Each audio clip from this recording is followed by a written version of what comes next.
Good afternoon, everyone. It's about 4:45 on a Monday edition of On Cue on this September 5th, 2025. We'll take it down to about 5:30ish or so. We've got a lot to get into. As always, I'm your host, Rich Quinones. Get in on the conversation. As I mentioned, a lot to dive into on this Monday. So we're 1 week into the NFL season. 1 week in the NFL season. And what we typically do is we've got the Manolo Mentioso Monday man up situation going on Monday. That's what we have. That's what we have going on.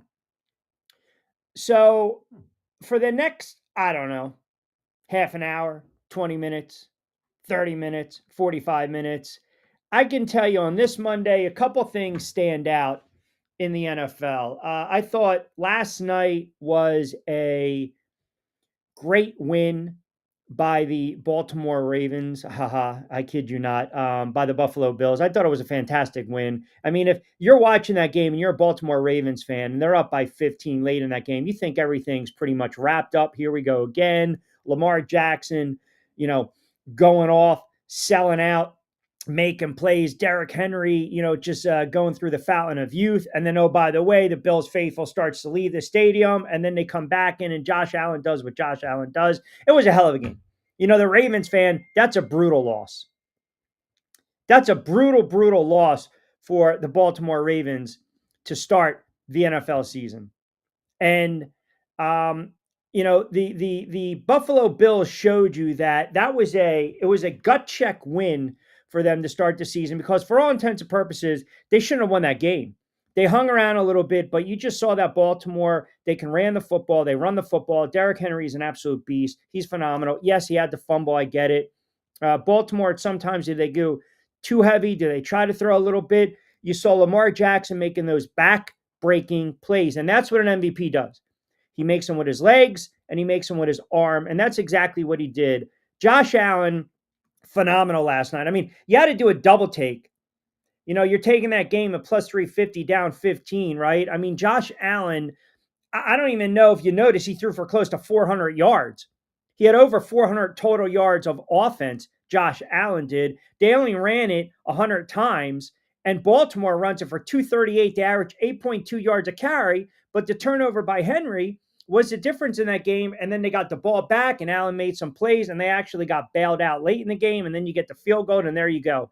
Dramatic win by the Buffalo Bills to start the season. And it's not like you saw a lot of those yesterday in the NFL. You didn't. There were some good games, right? The Chargers game against Kansas City was a good game. The Dallas and Eagles game had a little bit of drama. The Raiders and the Patriots, the Pats hung around a little bit. The Jets and Pittsburgh was a great game. I'm man up first. I'm man up first on a Monday because that's what we do. It was a horrible pick by me to sit there and say that Aaron Rodgers was cooked. But Aaron Rodgers came out and he balled yesterday. Now, again, special teams, right? You have the muff, and then you get beat on pretty much a 60-yard field goal. Then you have an opportunity to win the game late, convert the fourth down. Now, there are no moral victories in the NFL. So today, I get it. Everyone wants the moral victory. There's no moral victories in the NFL, man. You can sit there and say you're happy about this quarterback. You're happy about, where this team might be going. You're satisfied. You didn't get the win, but you kind of like the outcome and you saw some good things. I'm all for that. I'm all for that. That's fine. And you saw a little bit of that yesterday in week one. You really did. Geno Smith played well. The Rams played well. The gut check time. How about Daniel Jones? I'll get to him in a little minute. I'll get to Daniel Jones playing well yesterday. We called it. We told you that the Colts were going to roll over the Miami Dolphins. It was one of our plays. But I thought yesterday in the NFL, you got a lot of those unders. You had a little rust, but you had some players making plays. And the one thing that also stood out yesterday for me is that with some teams, it's the same old story, man. It really is. It's the same old story. I mean, you go down there in Miami and you tune in QAM right? You tune in what they're talking about in Miami. They're getting rid of. They want to get rid of Tua. They want to get rid of Mike McDaniel. They want to trade Hill. They want to get rid of him. You're listening to Detroit radio. They're saying to yourself, they got their asses handed to them. Good play by you guys. A lot of you guys came on the air on Friday, and I believe you guys were very adamant on the Detroit Lions.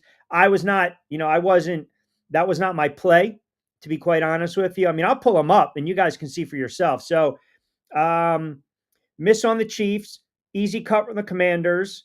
The Bills get the win, and then tonight you got Monday Night Football, and then you got the Panthers kind of laying an egg, and my Giants not even showing up, which I'll get into in a moment. But I thought there were some really good games yesterday. But around the league, you're already starting to see the fan base is kind of ticked off after one game with some of these teams, and rightfully so. And rightfully so. And then you've got situations where, again, you add a little bit of insult to injury if you're a certain fan. So that was a hell of a Sunday Night Football game. I don't think we're going to get that high drama tonight with Minnesota and Chicago, but we'll bookend it with Monday Night Football. And then I mentioned, off we go. So you're starting to see already in week one some teams that are going to be in for a long. Miami Dolphins are going to be in for a long season. I thought the Jets played really hard yesterday against the Pittsburgh Steelers. But here's the thing. The Jets got some decisions to make here. They really do. Because I know it's only one game. And I'm not, Aaron Rodgers, we can talk about Aaron Rodgers and, everyone on Aaron Rodgers, being petty and doing what he does. He threw 4 touchdown passes. I missed a mark on that one. I really did. He played well. I thought Justin Fields threw the ball exceptionally well. I really did. But you have a fumble off a punt, and then you get a Chris Boswell go-ahead 60-yard field goal, 103 remaining. I mean, for all intents and purposes, we're talking about the Ravens spitting the bit last night. The Jets should have beat the Pittsburgh Steelers. And Rodgers kind of turned back the clock. You're down 32-31. You get the ball back over 3 minutes to go. Here you go. And you had that kind of pinball catch by DK Metcalf, who's a beast, by the way. Who's a beast. And then they opt for the field goal. And Tomlin has confidence in that kicker. Just ran out on the field and drilled it. Just absolutely drilled it. His career long was a 59er, which was also against the Jets prior to that 60-yarder. So the Jets get the ball back, and you're saying to yourself, okay, here you go. Because both teams were going up and down the field against each other. Like, Pittsburgh has no defense. What the hell happened with the Jets falling to defense? You have an opportunity, 4th and 3. You connect with Wilson, and then boom. Jalen Ramsey, the newest addition, makes a play of the day for the Pittsburgh Steelers, and they get out of there with a win. That's a big win for the Steelers to start the season. That is a big-time win for the Pittsburgh Steelers to start the season. And then I mentioned, again, you go around the league. I mean, look, that Denver game, if you had the 8.5, I feel for you, somewhat of a bad beat. A really bad beat if you had the 8.5. I don't know. Sean Payton is so arrogant. I didn't think Denver looked like world beaters, to be quite honest with you. I really didn't. Nick's made a couple plays, but he also had a couple poor decisions. And you kind of knew it was going to be a tough spot for Cam Ward to go on the road. I told you, the offensive line better keep this kid upright. They weren't able to do that. He got sacked 6 times. Denver wins it 20-12. And Denver gets their first win of the season on opening day. So again, you had some nice wins. Atlanta, they're right there. Again, man up. I didn't think Atlanta's offense was going to be able to move the football. I wasn't a fan of Penix. He throws for close to 300. You have an opportunity with a pretty reliable field goal kicker, and you can't cash it in late, and they fall to Tampa 23-20. But you're going to start to see already, coaches are looking around, and they're going to have to make some tough decisions. They're going to. They're going to have to make some tough decisions. Look, the Jets turn around with a new head coach, right? A first-time head coach in Aaron Glenn. And all he does and all he did was talk about changing the culture, right? Changing the culture. Man, when you get a player fumble, that's unacceptable. I mean, it really is. That's unacceptable. You can't have that. Like, you just can't. You can't have those type of, missteps, right? With the Xavier Gibson fumble. Like, that kid might get cut. I know it's kind of rough to say, but he's had issues. He's had some issues with the Jets securing the football, punt returns, wide receiver. So Aaron Glenn might turn around and make an example out of him because you're changing the culture. You can't allow that. You can't have that anymore. You can't. You can't. You have to decide, okay, we got to change the culture. You know, Unfortunately, with some teams, the culture has not been changed. And it's beyond frustrating. It really is. I look around the NFL and I'm holding my ire for a couple more moments with the Giants because that's just, how about this? The Detroit Lions, you lose an offensive and a defensive coordinator. Now, you're not going to tell me that hurt them yesterday, and credit to Green Bay. They were all over. Listen, here's the thing. Jared Goff has had 5 different play callers in his career. Under the 3 not named Sean McVay and Ben Johnson, you know what his career numbers are? 0-19 and 1. 0-19 and 1. I was reading that stat. I want to give credit to who blogged that out, and I'll try to find it. But it's a great stat. It's a great stat. That Green Bay defense, they were relentless. I mean, even late in the game when under 7 to go, they're up 24-6. They're blitzing. The Green Bay Packers made a statement. They made a statement yesterday. And that's all you can ask for. Right? That's all you can ask for. You had so much goofiness going on in the world of sports, right? You had the freaking Karen in the Phillies game. You had Lamar Jackson and a fan in the stands. And by the way, apparently that fan's been banned indefinitely by the Bills. And I think NFL stadiums. Now, I know people, again, man, you're going to sit there and you're going to talk about Lamar and the fan back and forth, which we'll get into in a little bit. Overall, it's just a bad loss for the Ravens. And how about this? Daniel Jones yesterday. Daniel Jones, and I told you outright, the Colts were going to blast Miami. It was our upset pick of the week. Daniel Jones goes out and he plays a whale of a football game. Why? Because, the pocket didn't collapse and he was able to make some plays. And once again, as a Giant fan, I have to sit and I have to watch a former player go out and make plays, right?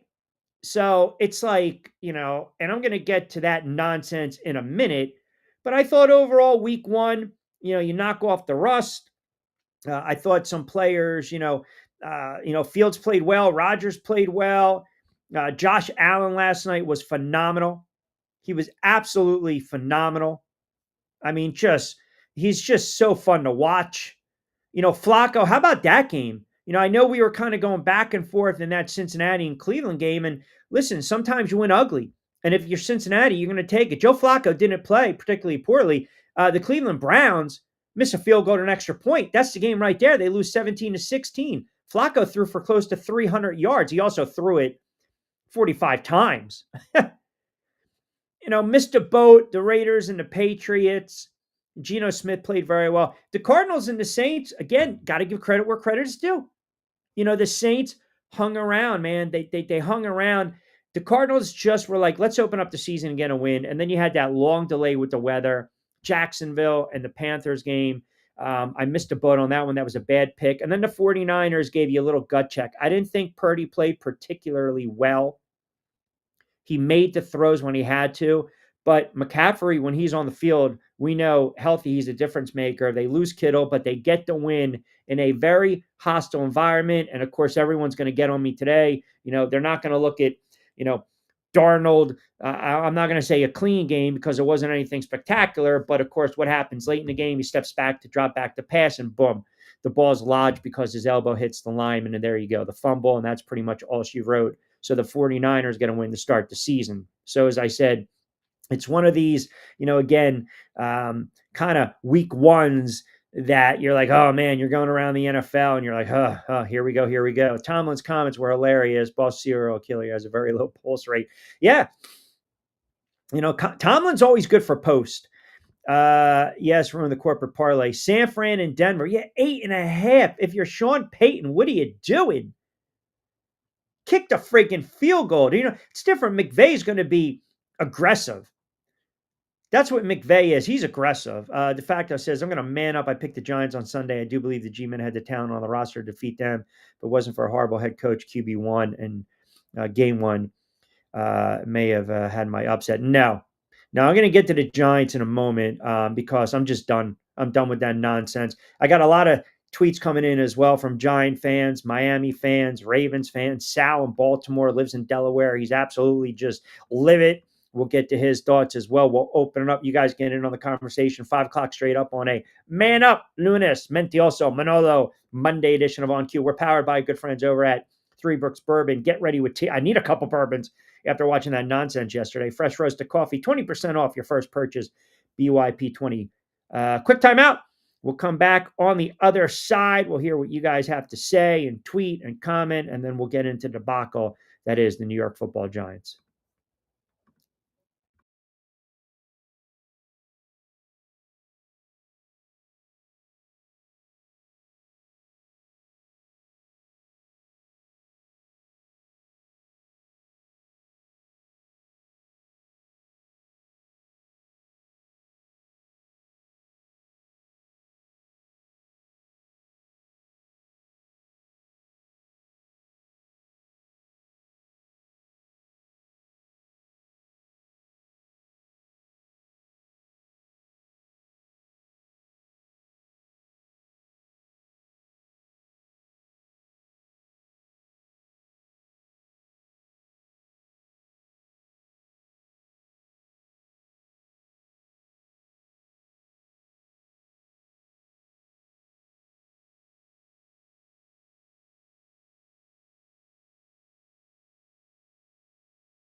All right, a couple minutes past 5 o'clock hour, Monday edition of On Cue on this 8th of September, 2025. Rich Quinones here. So let me get into the nonsense that was the New York Football Giants yesterday, because at this point, it's I'm just not even. It's beyond being over with this franchise. It is. It's to the point now where they've got absolutely no rhyme or reason to what they're doing. None.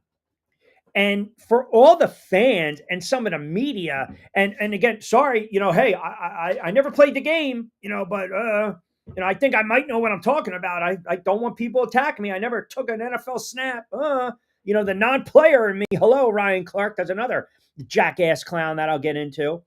You don't need to play the game.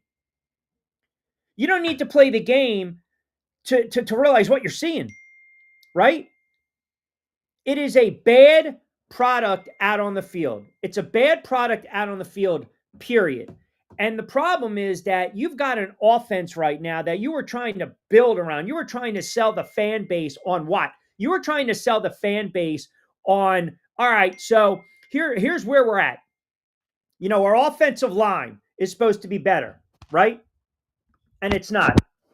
It's not, period. It's not. It's not even remotely close. You were trying to sell the fan base on Russell Wilson, right? Russell Wilson can come in as a bridge quarterback and he can help you pick up some wins. He can help you pick up some wins. Why? Because he's a pro's pro. You knew that Andrew Thomas was hurt in the offseason. You never really addressed it. So obviously, when Andrew Thomas is an anchor in that line, it's very hard to win games. We all know that.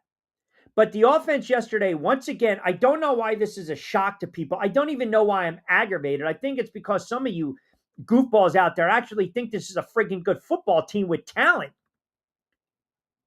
And for some reason, you guys thought, maybe because you're thinking with your heads or you're thinking with your hearts, not your heads, that this team was going to be better and they were going to go down to DC and they were going to go beat the Washington Commanders. They weren't. Now, look, it's so hard to guard against Jaden Daniels. We know that. He's going to make anyone look foolish. But let's be realistic here. This team offensively stinks. They're beyond limited. They're absolutely beyond limited. You've got a quarterback that's a liability. And don't give me this crap and this nonsense again about the offensive line is so bad. Poor Russ was running for his life. I said on Friday, let me give you the numbers. 18 of 35 for a $168. This guy turns around 13 of 37 for a $168. He's running for his life. The only thing he did well was a couple scrambles here and there. They couldn't run the football. And you got guys dropping balls, and you got Malik Neighbors acting like a friggin' prima donna. Now, here's what really bothers me. Out of all that, here's what really bothers me. The head coach, and I can't even get on the media or the beat writers because I typically do. But they asked a fair question. They asked afterwards, Brian Dable, hey, to paraphrase, put in context, did you ever, think about, going to Jackson or pulling Russell Wilson, or is Jackson Dart, is Russell going to be your quarterback, going forward for week 2?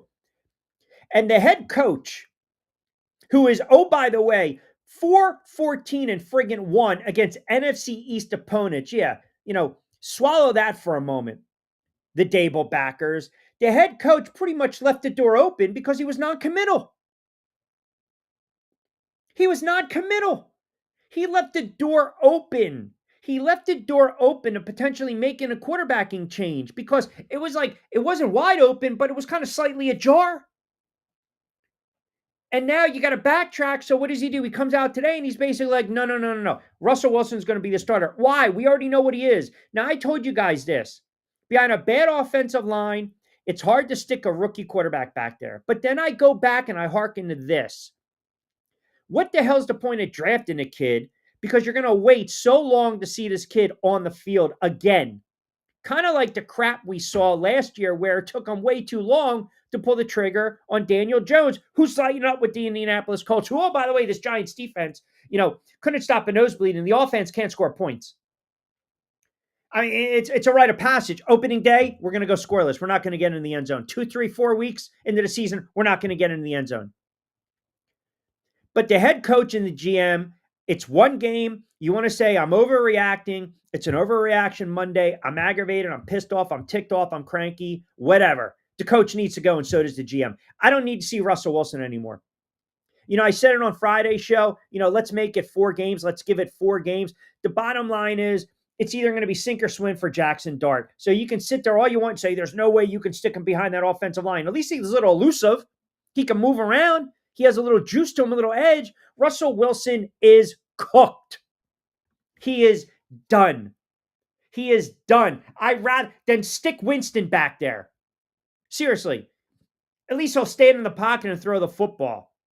It's utterly maddening to think that anything changes year in and year out with this franchise. It's a friggin' joke. It's one of the reasons I can't even enjoy it anymore. It's one of the reasons, we're doing that or we're doing our own thing. I mean, if you're a fan base, don't invest your time and your money. Why should you? What's the hope?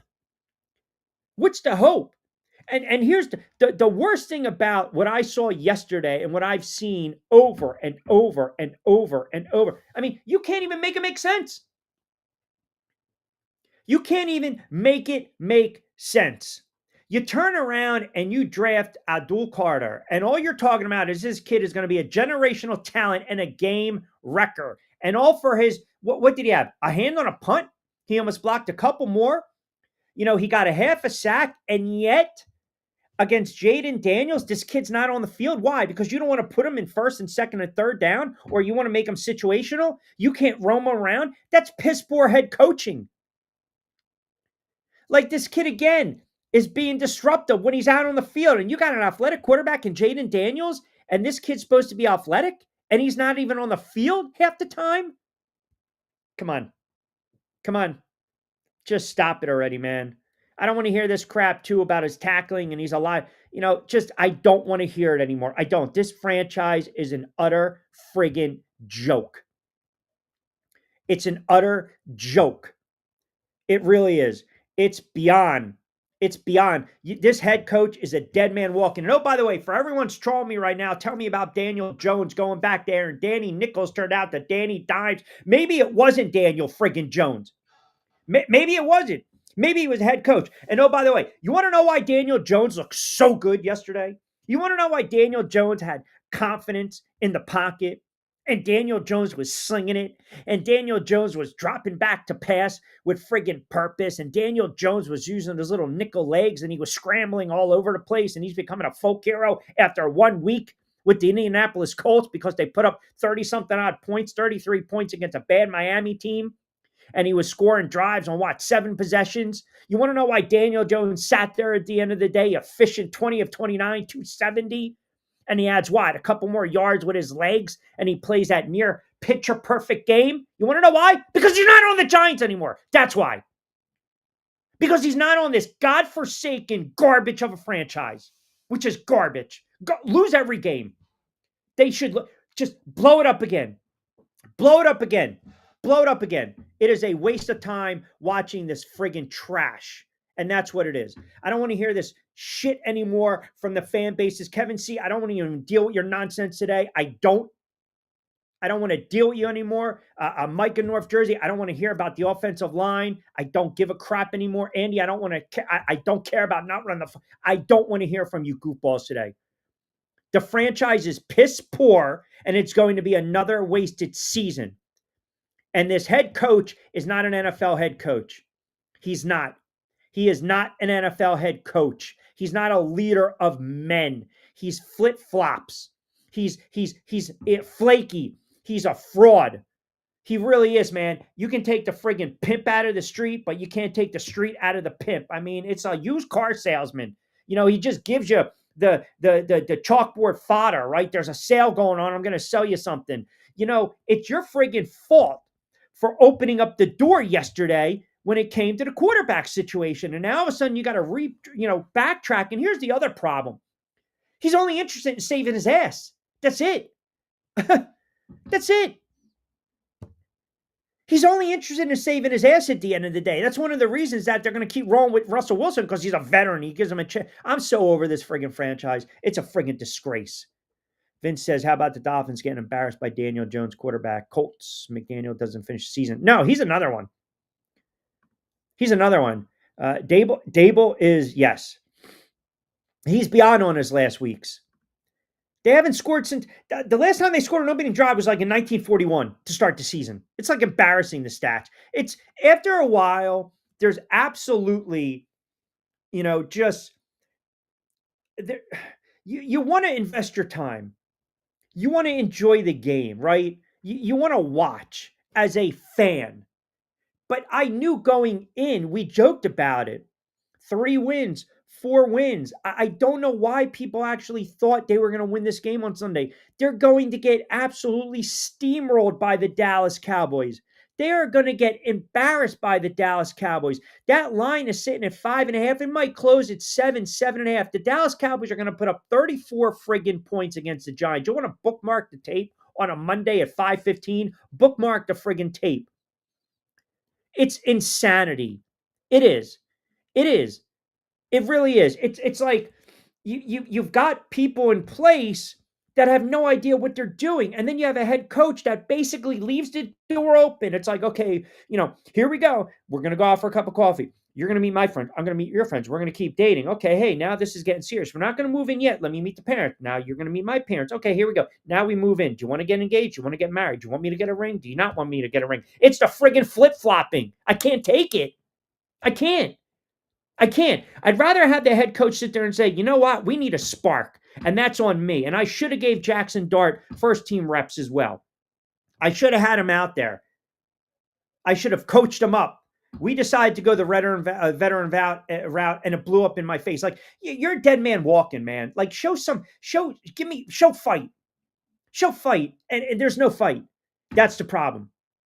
There's no fight. There's none. You're basically resigned to this, to this. Yeah, yeah.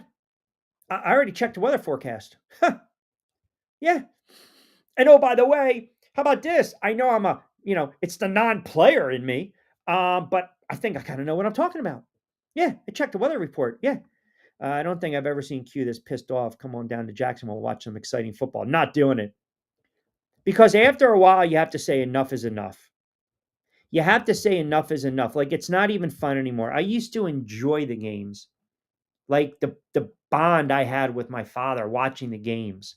It was like genuine. We enjoyed it. And yeah, he would go nuts too. And sometimes he would call the games, it's time to rake the leaves.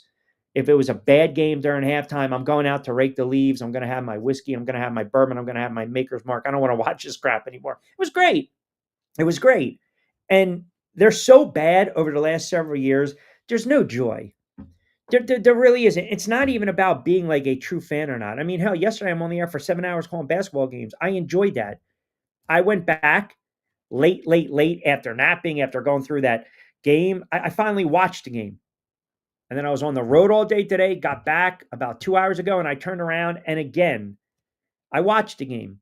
I watched a couple of the games. I went back and I watched, 20 minutes, 20 minutes, 20 minutes, 20 minutes, 20 minutes, right? But I saw enough of the Giants game to know that they're not a good football team and the quarterback can't play. And the rub is, well, do you turn around and you start to kid behind an offensive line? Sometimes the worst thing to do is have false hope, and you still want to sit there and you want to have this, you want to push this narrative, this agenda, the perception out there to the fan base that you have hope to win the games. And I get it's only week one, but I know where we're going with this, guys. Kevin's like, Q, stop. You got to settle down. It's only 1 week. You don't get it. You don't get it. One becomes 2 to 3 to 4, and now you're 1-5. And over the last several years, this franchise, I mean, the franchise that you cut me open and I bleed blue has been dick for how many years now? I'm just being honest. I'm just calling it the way it is. They had a great run in the 2007, 11, boom. They got to the playoffs with McAdoo. They should have won a game on the road. Eli throws for almost 300 yards. Then they don't do anything for like another decade. Then they, smoke and mirrors. You win a road game in Minnesota with Jones. It's like after a while, you just, there's no joy and it becomes aggravating. It's like a waste of time because you already know the outcome of the game. Now, will I ever jump? I won't do that. Is it insanity what I'm doing and the rest of the fan base? It is. Is it insanity what the brass is doing, like some of these other franchise where they're retreading head coaches or they're throwing out veterans, think it's going to be different? It is. Room in the bunker for UQ. I can't do it. De facto, I appreciate it. I probably need a shrink and a therapist, but no. Q, you're explaining perfectly why I jumped off Steeler Nation train. Can't watch a great coach lose over and over because the roster is not up to par with the rest of the league. It's no fun. Yeah, I mean, listen, even, tongue in cheek, the Steelers got a nice win yesterday, but, did they blow you away? No. Jacksonville, they're trying to build something down there. They're changing the culture. Indianapolis, I really hope Daniel Jones goes out and plays well. I never really hated Daniel Jones. I just never thought he was a great quarterback. And I didn't think Daniel Jones, and it's funny, I think I told Lloyd Vance, hell, go to Indianapolis. Like, maybe you need to change the scenery, but I think we're also learning. We fall in love sometimes with these coaches based on what they do as coordinators. And now all of a sudden, what do we hear? You heard it last night during the telecast. I think Collingsworth, or it might have been in the CVS game. I have to go back because, like I said, it was a blur yesterday. I was in and out. I think maybe Romo said it with Nance. They had a shot at one of the coordinators, and what did he say? This guy's going to be a hell of a head coach one day. How do you know that? Everyone looked at Brian Daboll. Look what he's doing in Buffalo with Josh Allen. Daniel Jones is not Josh Allen on his worst day. And you had an athletic kind of quarterback years ago, and you gave him one start after he benched Eli, and that's Geno Smith. And look at the nice career Geno Smith has carved out. I'm not saying he's the answer, and I'm not saying Daniel Jones is the answer. I'm saying Russell Wilson's not the answer. So it's like sooner rather than later, right? Sooner rather than later, Mike in Ohio chimes in, Q, an extra point and a missed field goal, and my Brownies would have got a win. Yeah, I mean, that's the NFL. Listen, that's the NFL in a nutshell, right? if you go through these games, starting with the Dallas game and the Eagles game, right? What happened? You get the fumble, you get the lightning delay, and then boom.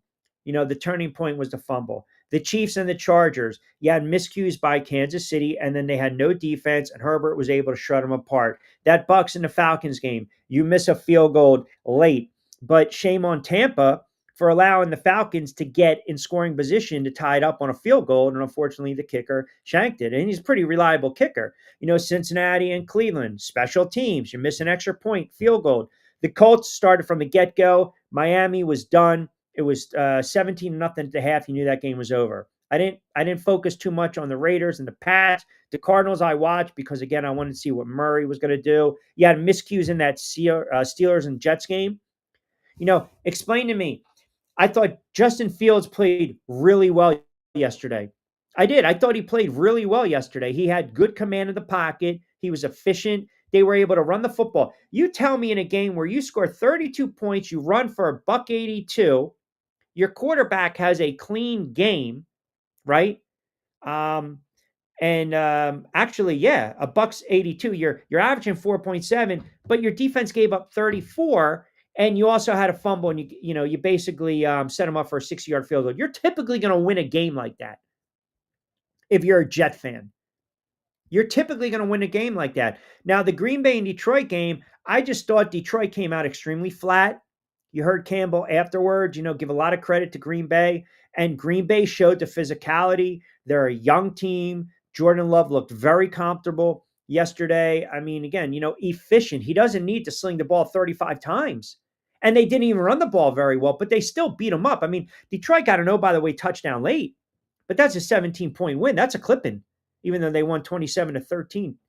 Detroit's going to have some issues. So you look around the NFL, again, and it's just one of these things where, these teams, it doesn't always have to be clean. Don't get too comfy with your Commanders. They will break your heart. Listen, Jaden Daniels is a great quarterback. And by the way, de facto, I think you need to man up too. How many shots did you take at Deebo Samuel on his weight? And what did Deebo do last night or yesterday? Deebo. Deebo played well. Deebo played well yesterday. Got in the end zone late, pretty much iced the game, right? That's a nice little acquisition. Like, no. He's in shape, fat. He's not good. He doesn't. He's not the same player that he once was. You got to man up on that, do you not? I'm starting to think NFL coaches have no clue how to evaluate quarterbacks. The countless number of quarterbacks that have been terrible is insane. If any other position was drafted so poorly, fans would be outraged. I'll do you one better. How about the fact that some of these quarterbacks, it's a great point. How about some of the fact that these quarterbacks, there's zero, when we talk about the evaluation process, they're so misevaluated. Now, you're talking about some of the bad ones, right? But what about some of the ones that we give up on? Like, was it a change of scenery for guys like Sam Darnold, Geno Smith, Baker Mayfield, right? But the quarterbacking play in the league, some of it's really bad. And it just reminds me of like the NBA. The NBA is notorious for, let's just go out and get the head coach with the sexy name because he's won before. Retread the coach. The NFL does that with quarterbacks. Unless you really believe you need a veteran to win and compete. Like when Parcells years ago, they had Bubby Brister. Parcells didn't want Bubby Brister. He knew Vinny Testaverde was a pro's pro and they can win some games with him. And they went to the AFC Championship. And you could have argued they could have won that game against Denver. They had the early lead. They had that halfback option play that blew up in their face. And, what's his name? Who's that great tight end that also played for the Eagles? His name's escaping me, but he had to drop, right? So they went for that halfback option. That he knew. Point is, Parcells knew that they needed a quarterback. They needed a pro's pro. The Giants elect to draft a quarterback knowing that they brought in two bridge quarterbacks. Like, that makes no sense. It made no sense whatsoever. Two, at this point of their careers, on the back nine of their careers, aging quarterbacks, where I think Winston at least will throw it down the field. Russell Wilson looks gun shy. He looks absent. It wasn't Keith Jackson. He played for the Jets. It was the other fullback. and the name escapes me, Scott. And by the way, you guys hung in there yesterday against Cincinnati. Then, man, this is going to bug the hell out of me right now as I'm trying to finish my point. Who the hell was that? Keith Byers. It was Keith Byers. There you go. Wasn't it Keith Byers? I'm pretty sure it was Keith Byers. It wasn't Keith Jackson. But I remember that AFC Championship. They were right there in that game. They were literally right there in that game. And they just couldn't, second half, they couldn't move the football. I mean, they took the lead in that game, remember? They were up 10-0 on the road against Denver, and then Denver scored 23 points. So Keith Byers. Yep, Keith Byers. I was correct. Keith Byers. But point is, you need a veteran quarterback. And you need a veteran quarterback if you believe. I did, yeah. And I did. Tight end, receiver, yeah. You need a veteran quarterback if you believe you're built to win now. The Giants go out and they bring in two veterans, and they're not built to win. So the argument is you can't stick the quarterback behind that offensive line, but yet I believe at this point, if Brian Daboll knows he's going to get fired, then why wait? Why wait? Like, see what the kid has. I'm not saying you ruin the kid, but see what the kid has. Obviously, you like Andrew Thomas back there, but he's banged up. And that's the problem, right? Commanders fan said he looked fat. McLaren is not in game shape yet. Come on. I mean, just stop. Man up, will you? Man up. Why do we accept at all the quarterback positions, if DT or quarterback isn't good, he's cut immediately, but not quarterbacks? Because the money is invested big time in these. You know it and I know it, right? You know it and I know it. At the end of the day, we're paying the quarterbacks, man. They're the face of the franchise. And that's the other problem. That's the other problem. You know, like, it just a team like the Giants, they commit to a quarterback that's 36. And they committed to him in March that he was a starter before the team ever practiced, before the team ever decided what they were going to do in the draft. To me, that's a fundamental, that's an organizational problem, is it not? And I'm not just, think about this for a moment. Take the Giants away and insert whatever team you want. A quarterback that's on the back nine, that struggled, that's not as mobile, that's a little gun shy, that, is taking a lot of sacks, a lot of hits. Not, all we heard was he's a leader, this and that. Look at that means nothing. Nothing. Now, to go out and commit $10 million for 1 year and call this man your starter back in March, and now, basically, by all accounts, that leash got so short that he might only be around for one more game, shows me just how bad the organization is run. That's kind of the problem I have today. It's that mindset. You can't, you're trying to put a Band-Aid over a gunshot with some of these teams in the NFL. You can't do it. The Cleveland Browns are going to learn the hard way. They're doing the same thing that the Giants are doing. They're doing the same thing. At least their quarterback decides, I'm going to hang in there and throw the friggin' football down the field. You need more than 16, 17, 18, 19, 20 points in the NFL. But they're going to find out the hard way. It's not going to work. It's a recipe for disaster. The Colts, it was low risk, high reward.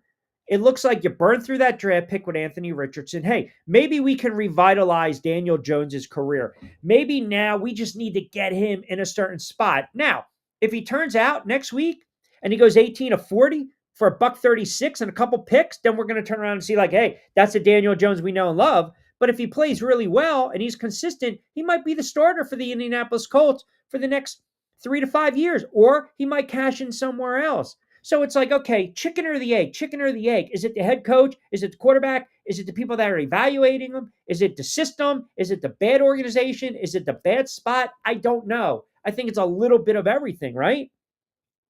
A little bit of everything. You speak of the money for the quarterbacks. I hear it a lot in college with NIL also, but did you see what Coach Prime did playing his third quarterback? Play the best players, period. College. It's college. I know you don't want to hear it's college. Like right now, let me ask you something, and I'll just throw it out there for you guys. Who gives the Cleveland Browns the best chance to win right now under center? Is it Joe Flacco? Is it Gabriel? Is it Sanders? Who gives the Giants the best chance to win under center right now? Is it Russell Wilson, Jameis Winston, or Jackson Dart? I bet you the majority of you guys are going to say it's the veteran because it's the veteran. That's the reason you brought the guy in.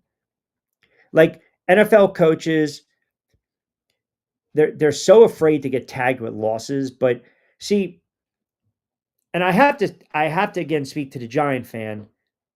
This was not a season of hope. This was a season of let's see what Jackson Dart has. And they're already approaching it where let's try to win some games. No. This was a season where we want to see what we have in this quarterback. Now, are we going to see that sooner rather than later? And when a head coach, after 1 week, who during all of the preseason, all of OTAs, all leading up to the draft, after the draft, during the preseason, during training camp, Russ has come in. He's professional. He's handling himself. He looks rejuvenated, revigorated. He's throwing the ball well. He's a leader among men. He's taking these young guys under their wing. You hear all that, and then after one game, that coach is feeling the heat because that offense generated 6 friggin' lousy points. Couldn't punch it in. 17 plays in the red zone. You couldn't punch it in. And the coach is asked one simple question about the quarterback. And what does he do? What does he do? He has no answer. He answered it, but he didn't answer it. He answered it, but he backed himself in a corner. He answered it, and now all of a sudden, whoa, whoa, whoa, whoa, whoa, whoa, whoa, whoa. Hold on a second. It's like the scene in Dumb and Dumber. So you're saying I got a chance here, right? You're not going to say no right now, but maybe I can take you out. Maybe down the road. If I don't bother you anymore, can I ask you out again? Yeah, all right, whatever. Oh, I got a shot. A little minute chance. That's what he did yesterday. He left that door open, a smudge, a crack, where now the message gets trickled down into the locker room. And now Russ Wilson, who was supposed to come in and not look over his shoulder, now he's going to look over his shoulder, which means what now when you're a quarterback? And again, I'm a non-player, Ryan Clark, I'm a non-player. But what happens? You squeeze the ball a little harder. You force the issue a little harder. You make mistakes. Then it makes it easier for the head coach to what? Pull you right off the field. Pull you right off the field. And you go to the young kid. It's great. Flacco throws the ball, and I don't have any stats to base this off of, but I'm pretty sure most of Flacco's interceptions happen in the fourth when we need him to throw us to score. That's kind of been his bugaboo to his career, right? The only reason I'm okay with a veteran quarterback is that diva wide receivers won't pull a young quarterback in all directions and risk making bad decisions. Well, you're kind of seeing it with Neighbors already and the nonsense on the sideline. Like, that's got to end, right? Malik Neighbors, I don't need to hear your input. You're a very good player, right? But just pump the brakes, man. Let the coach play, right? I mean, I'm at the point right now that years ago, let's have the quarterback kind of wait for a season or two. It's going to be an ugly season. So what's the purpose of sending out some of these guys that at this point in their career, they're not going to win you football games? And all you're doing, look, okay, is it fair to throw out any quarterback behind that offensive line? No. But again, this might rub people the wrong way. The Giants really don't give a shit if Russell Wilson gets hurt. At this stage, the Flaccos, the Russell Wilsons of the world, they're mercenaries, man. They're back there to drop back to snap, here and there, right? So it's like, the brass doesn't care. You don't want a guy to get hurt, but if Russell Wilson, God forbid, goes down, it makes the decision a little more easier. Here you go, Dart or Jameis Winston. And the problem is too, if Brian Daboll came out and said Jameis Winston is going to be the backup, Dart will be the emergency quarterback, you're probably not getting asked those questions yesterday. But because he came out and said that Jackson Dart was the backup, and like I said, you're committing to a guy in March when you have no idea what the hell you're going to do in the draft. It made no sense. Signing 2 veteran quarterbacks. It made no sense. Sarge in Delaware chimes in. Q, that was a brutal loss for my Ravens last night. I thought they were thought they were not disciplined late in the game. Henry was outstanding, but you can't have that fumble. No, you can't. As well as Derrick Henry played, and the secondary, they gave up chunk plays last night. They gave up chunk plays, man. Josh Allen was able to kind of just, sling it all over the place. They drip back and, they stopped blitzing too late in that game. They left you lift, these little dink and dunk, they pick up 30, 40 yards, man. I mean, they can run and pop those screens, little slant, little baby slants, little, hitches. I mean, Buffalo, they're creative. They're a creative team. Baltimore is a creative team. Green Bay on offense is a creative team. The Eagles are a creative team. Washington is a creative team. There's teams in the NFL that are just creative when it comes to the offense. And there are teams that are just so bland. Like, what's your identity? What's your identity? Like, we don't know what Cleveland's identity is. We don't know what Miami's identity is. We sure as hell, we have no idea what the Giants' identity. Are you a run first team? Or are you a pass first? Are you, pass first, run first? We know what these other teams are. We know exactly what their identity is. But, some of these other teams, there's no identity. None. It's just, there's bad football, man. Absolutely some bad football. Neighbors, I'm not going to get you on the spelling, but okay, has a right to be pissed when they're trying to throw to an O lineman. Hey, look, good receiver, but like I said, D chimes in Q. It's an excellent point on Carter. What the hell is the point of drafting a kid if he's not on the field? Like, I don't want to hear this. We're going to try to make him Micah Parsons. Like, move the kid around, have him be disruptive. Why can't you do that? It's just bad football. It's really bad football. JP chimes in Q. Your thoughts on Wilson getting a start again? I kind of already made my point. They're gonna get waxed. They're gonna get waxed. And it's really bad. Jameson chimes in Q. I heard you mention tongue in cheek that you're a non-player. A little shot at Ryan Clark. Yeah, that was a debacle. How about the week that Ryan Clark or the weekend Ryan Clark has had?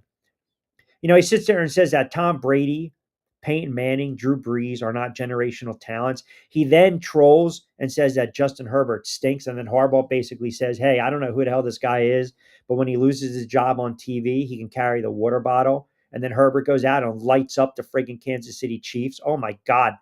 I told you, the Chiefs are done.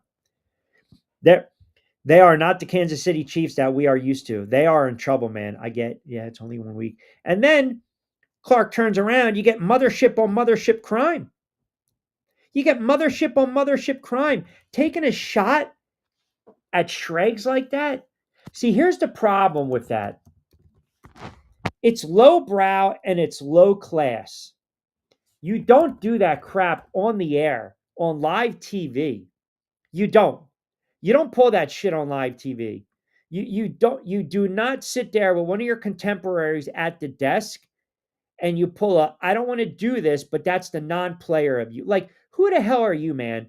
You know how many people, if that's the case, then how come Clark doesn't go after a Stephen A or Mina Kimes? Or, you're going to go after Greenberg, or Stephen A for his, zero point 0.8 points a game in high school?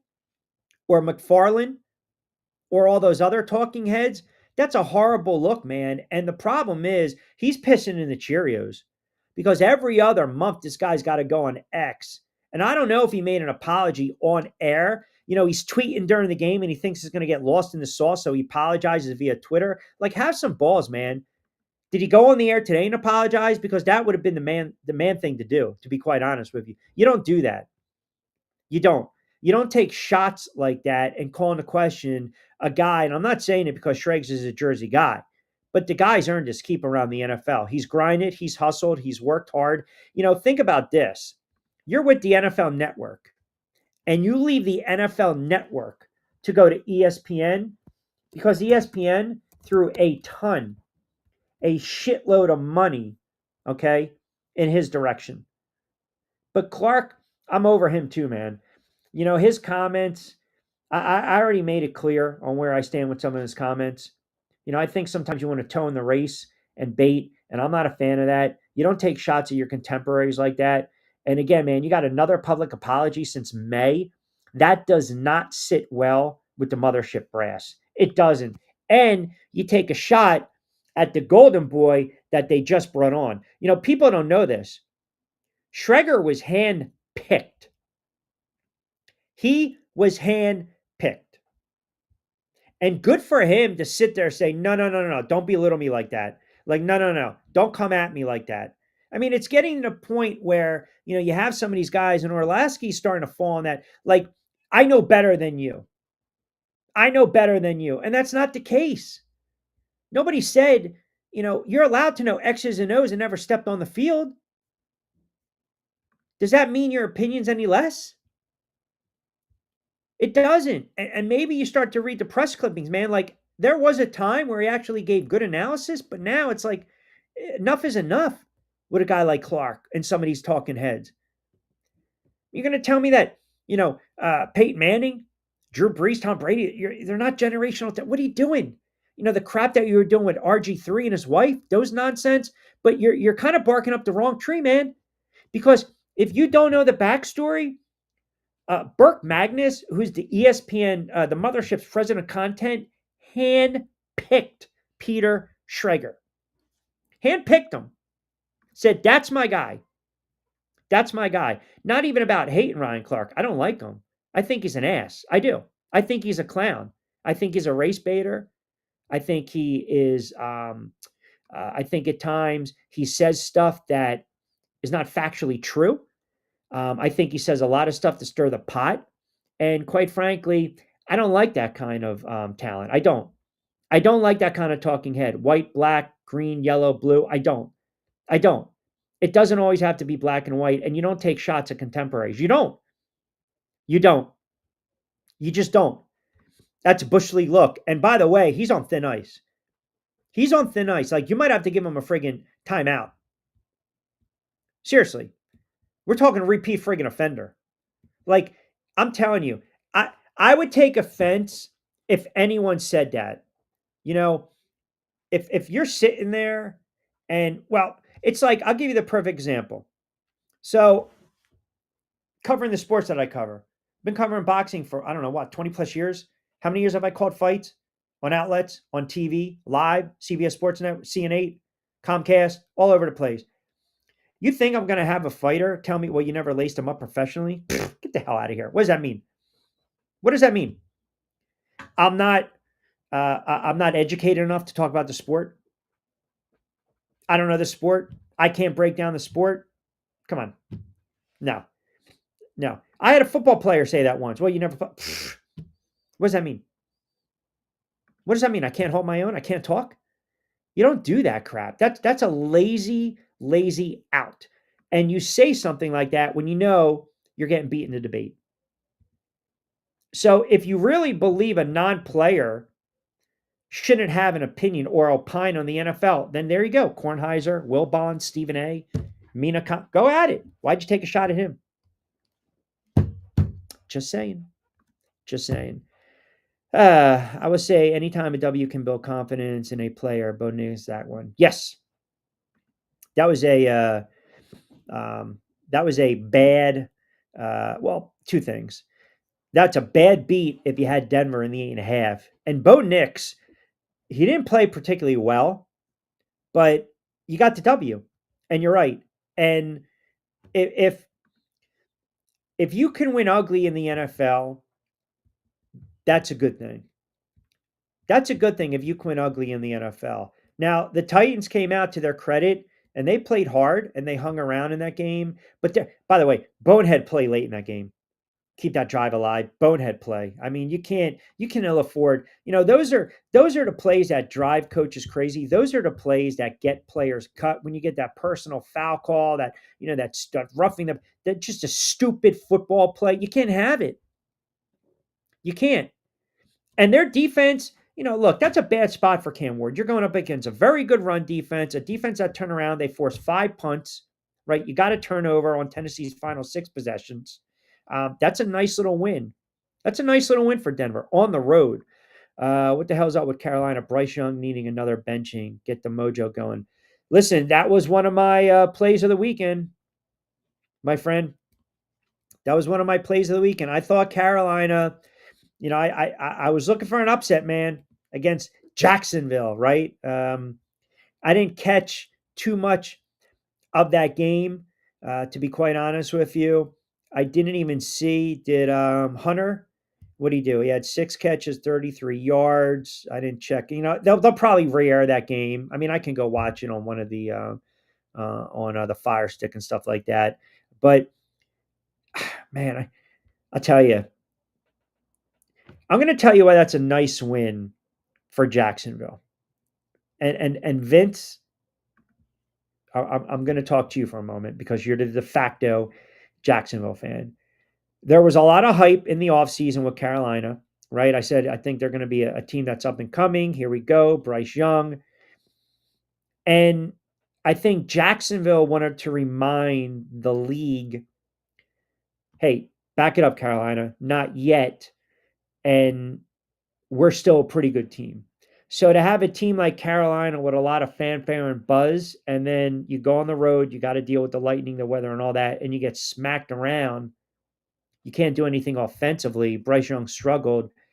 They ran the football with a little bit of success. Well, think about it. If Bryce Young doesn't have 35, 40 yards on the ground, then they're right around 60. But what Jacksonville did, Jacksonville showed you a little identity. They showed you a little bit of who they might be this season, right? You get the quarterback, comfortable in the pocket, offensive line keeps him upright. He's efficient, not sexy numbers, but they ran the football for over 200 yards. Now, you average 6.3 yards a carry. Chances are you don't turn the football, your quarterback's efficient, you're going to win some football games. They've got Cincinnati, the Texans, the 49ers coming up. They're 3-1. That's a nice start. I think they'll take 2-2. But that was a nice win for Jacksonville. That was a nice win for Jags yesterday. I think I overstated Carolina maybe a little too much. But I still think they're going to find a way to win some football games this year. I really do. I think they're going to find a way to win some football games. I'm already starting to look to this week 2 look ahead line. How about this for Thursday Night Football? We always bitch and complain the games are horrible. Washington against the Packers. Green Bay's laying 3.5. Cincinnati against Jacksonville. That line should sit right around 3.5. Cowboys 5.5 over the Giants. Let me see other games that stand out. 49ers getting almost 6 against the Saints. The Bills can really take stranglehold of the AFC East very early. They go out and they beat the Jets. They put the Jets to 0-2. Miami's going to be a bad football team. New England, I'm not ready to stick them in the postseason, but the Bills can start to distance themselves after a couple weeks. What else? Browns, one of the largest lines of the week, and the Ravens are favored by 12.5 against the Browns. So you got the Flacco Bowl. Denver on the road, 2.5-point favorite over the Colts. Arizona's laying 7 against the Panthers. Eagles right now, as it stands, 425 Fox national window. And obviously it's not the standalone game because you got 2 other 4 o'clock games. They are laying the Philadelphia Eagles on the road against Kansas City. And it's early in the season, must win for the Kansas City Chiefs. The Eagles are laying 1.5. And then you got the double dip for Monday Night Football. And then you got the Falcons and the Vikings for Sunday night. So you're going to get the Vikings tonight on Monday Night Football. And then you're going to get them on Sunday Night Football. I don't really have a feel to tonight's game. Chicago's laying 1.5. The total's 43.5. If you look over the weekend, the trend was a lot of these games hit the under. I think only two games went over. Baltimore obviously was 50.5. Baltimore and the Bills went over, and the Jets in Pittsburgh. But it'll be interesting to see tonight because of J.J. McCarthy. So it'll, again, that's is it now that's going to be his first career start, is it not? Right? And that's going to be on Monday Night Football. So there you go, a little pressure. This is a team that won, 12, 13 games last year with slinging Sammy Darnold. And I think also they're going to focus a lot probably on countdown on the Chicago Bears because there's a lot of chatter. All right, what are we going to get from Caleb Williams? And if you look around the NFL and the NFC North, Green Bay made a statement yesterday. Now, is that more about the Green Bay Packers or more about the Detroit Lions, or is somewhere the truth in between these teams? NFC North might be a little more competitive than we anticipated. It might be. But I think it'll be a good game tonight. I don't really have a feel on the game. Q, did you see the stat? Sally says, you see the stat on Harbaugh and blown leads. I did not. I mean, I know it's not, I know it's, if you're a Ravens fan, you're probably not happy with that. Let me see. Here you go. Let me give you this stat. He's a good coach, but it is, what have you done for me lately? Man, 40 to 25, under 4 minutes to go, plus 350 live betting, by the way. So Harbaugh and the Ravens have blown 17 double digit leads, the most in the NFL since 1991. Here's a head coach that's been around 2008 with the Ravens, 17, 18 years. That was a bad loss, man. I mean, think about how they lost that playoff game last year. Andrews, the ball right in his mitts, and he drops it. And then you got Henry running ragged last night like a beast. My goodness. Let me see. What do we got here? Oh, I'm sorry, Scott. Denver on upset alert Q against the Colts. Too early to say. Too early to say. It wasn't a good showing by Denver, and I think Miami's a bad team. I think Miami it's a bad team, and yeah, it's not. Yeah, I mean, this is what you get right now. When you beat up on Miami, you're going to get former players come out like Xavier Howard, and he's talking about Tua and his reads, his progressions. Quote, "We knew he gets the ball out pretty quick. Once we take away his first read, I feel like it's panic mode after that," and it showed yesterday. It's easy to say that when you wax him and he's on his back and he's not making plays. And, my buddy, got to give him credit for this. He said, what, give it 3 or 4 more games before Hill starts to talk about getting traded, wants to get traded. I mean, this has happened. This happens when you have expectations coming into a season and you lay a dud like that. Like, it's different. Miami, you at least have something to build on with some weapons and a head coach. The Giants got nothing. Cleveland's got nothing. Like, what are you hanging your hat on? The expectation is we're going to go out and lose some games. But to go on the road and get thoroughly embarrassed and just lackluster, I mean, 33-8 against a journeyman quarterback in Daniel Jones who looked beyond comfortable in the pocket, and you can't do anything offensively with the weapons that they have.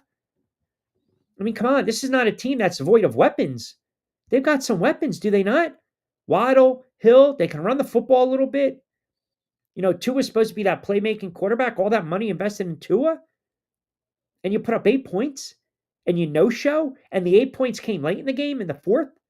That's embarrassing. Those games like that, if Miami continues this tread, if Miami loses to, let's just say for a moment, if the Miami Dolphins lose to the Patriots, they're going to get destroyed by the Bills. And if they happen, I mean, it's weird. Their schedule is very fluky. They have 4 straight AFC games and 3 out of 4 in the division. If they're 0-4, you don't think they're going to be calling for Mike McDaniel's head? I mean, he's on the hot seat as it is. He really is. And he's starting to kind of do things like out of character. And that's a problem. When you start to do that, now all of a sudden you're starting to take on the ammo, the ammunition, you're playing with fire. That's not a good thing. Because all you heard from Miami this offseason was, again, changing the culture, different season, different year. We're preaching different things, different attitude, different direction with the offense. And you put up 8 friggin' points. I mean, come on. How much longer can coaches say things like, that's on me, or I'm focused on getting things right, or I got to be held accountable? It was the old Andy Reid adage. Andy Reid won a lot of games with the Philadelphia Eagles. Andy Reid was a successful head coach with the Philadelphia Eagles. But you know what really stuck in every Eagles fan's crawl after every loss the following Monday was Andy Reid sitting there going, I got to do a better job of putting players in position to make plays. Time's yours. They could have went 11-5, 12-4, 13-3, NFC championship games, right? But after all those losses, after a while, you got to shake the tree, man. Nobody wants to hear that anymore. That's all well and good for coach speak and for the blogs and radio and for what we do and the newspapers and the talking heads on the mothership and the like. You get that quote But sometimes it's okay to sit there and, you know, coaches are allowed to to hold their players accountable. I'm not saying throw them under the bus, but you can hold them accountable. Like back in the day, man, Parcells would come up to Sims and be like, "I'm going to chew your ass out today because we got to light a spark." And Sims be like, "Whatever you need, coach." Like we've gone soft in that regard. Like Dable's never going to throw a guy under the bus, but he kind of did it with Daniel Jones. Shermer kind of did it with Eli because they're a weak character. They don't know how to broach a subject. They don't know how to do it diplomatically. Belichick would kind of speak through the media with his quotes. Harbaugh's kind of do that. This guy McDaniel, he tries to be cute. He's another guy that thinks he's too smart for the room. And that doesn't last. It just doesn't. That's a bad loss. You're sitting there today watching the film. If you're a Dolphins player, you got to be embarrassed. You got to be frustrated. It's unacceptable. It really is. But for all the money this team's invested in that offense and to be, up and down the field and, this sexy offense, speed kills, got to fix the defense too. And the fan base is getting annoyed. After a while, you got to win. You got to put a winning product out on the field, period. You have to. You have to put a winning product out on the field. Now, typically I save game balls for Tuesday with Lloyd. Who's your best player performance Sunday? And not to go way off, but I missed Friday's show. So real quick, we're going to talk boxing later in the week, Scotty, my boy. Don't worry. We got you. That's a couple days away. Who played well yesterday? I mean, Allen played remarkable. Henry played well aside from the fumble. Daniel Jones played well. I thought Justin Fields played well. I would say for the hype that was week one, and for, Josh Allen to me he's a generational talent. Now he's just got to win in the postseason. I think Lamar Jackson is a generational talent. But last night, if the Ravens would have beat them, if the Ravens would have blown their doors off or beat them by, 17, and Allen was right around 255 instead, close to 400. Then the conversation today would have been, and you know where I'm going with this. See, this is why Lamar Jackson should have won the MVP last year. And you could have made a case for Lamar Jackson. But I thought under that circumstance, at home to open up a season, to set the tone, that is a major monster win for that Buffalo Bills franchise. And for that, I would say Josh Allen. He's a remarkable quarterback. I mean, he's a remarkable quarterback. Nick chimes in. Baltimore didn't get a lot of the calls last night, though. Q. No, they didn't. There were a couple whistles that they let them play through, especially in that fourth quarter. A couple this year's. I know there was a little tugging at the jerseys, but that's every time in the NFL, man. When is that going to change? I mean, that's just the NFL. We're still in this mindset that we're waiting to see if a flag's been thrown after a third down pass or an incomplete pass. And some of these calls, I know you want to protect the quarterback, but some of them were a little soft too, right? You can't touch him anymore. But I would say Josh Allen yesterday, I thought Fields played very well. Aaron Rodgers, got to give him credit. 4 touchdown passes, right? Aaron Rodgers blows out his Achilles, the first offensive play with the Jets several years ago, and he comes back yesterday and throws for 4 touchdown passes. He's so friggin' petty. He really is. He is so petty. B chimes in. Q, how long do you think before Neighbors implodes? I think it's pretty much coming. The Giants are the first team to not score a touchdown in 3 straight season openers since the Lions back in the 40s. Oh my God, it's so bad. Why it's bad? Because when you get to 0-1, chances are you're 0-2 and 0-3 and 1-4 and 1-5. And then by Halloween, the season is just shot to shit. It's so bad. Let me check the weather. What's it going to be like? I think 76 on Sunday. So, all right, got to wrapping up. Good stuff with the comments, guys. Man, hour plus flew by. Lloyd's going to join me tomorrow. We'll do Vance's view, his game balls. We'll recap everything. Again, don't have a feel too much for tonight. I think It should be a fun game. I'm curious to see what Caleb Williams does. I know he'll be under a microscope, but we'll dissect the Monday night game. We'll continue to start to look ahead. Week 2, we'll put a bow on week 1 tomorrow with Lloyd Vance from Insider Football will join me on tomorrow's edition of On Cue. But as I said, it's a long football season, and sometimes it gets late early for some teams. And we're going to see that in a couple weeks. And all you can kind of do is just ride it out. You don't have to take it anymore, but you certainly got to ride it out. And you try to hang your hat on something. I can't find it. A little more baseball talk later in the week. And yes, we will talk a little Canelo and Bud as well. I'm going to see if we can get my guy on, Brandon Jacobs, because he loves when I destroy the Giants. But he's also a big boxing fan.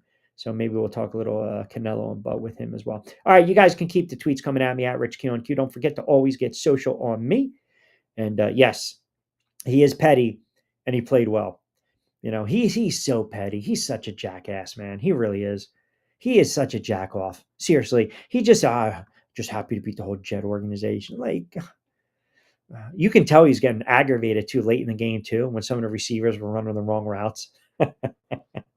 But hey, man, 4 touchdown passes, and he sticks it to the team that basically said, yeah, we don't want you anymore. We're going to go in a different direction. So, yeah, you got to man up, and you got to give it to him. All right, don't forget, get social with me, Rich Q and QXIG, Rich Q on the mic on TikTok. You can like, comment, subscribe to the YouTube channel. Back in the saddle tomorrow, mañana, on a Tuesday. Appreciate you guys hanging with me for about an hour plus. As always, you guys are fantastic. Great comments as always. Have a good Sports Monday. Enjoy Monday Night Football and the baseball tonight. We'll talk a little pennant races later on in the week. And, of course, we'll recap the Monday night action between the Vikings and the Bears. Put a bow on week 1 tomorrow with Lloyd Vance. And we will start to look ahead to week 2 and also the week 2 lines. Want to remind you, a new edition of BYP will be dropping on Wednesday. It aired on WWON New York, TV 48. Too much fanfare. They said they got some good eyeballs on that. So if you guys tune in, appreciate it. If not, no worries. You can get it on anywhere you find your Apple, Spotify, Amazon Music podcast. All right, 6 o'clock straight up on the East Coast. Another edition of On Cue in the books. I'm Rich Quinones. As always, be safe, be sound. Hasta luego, buen día.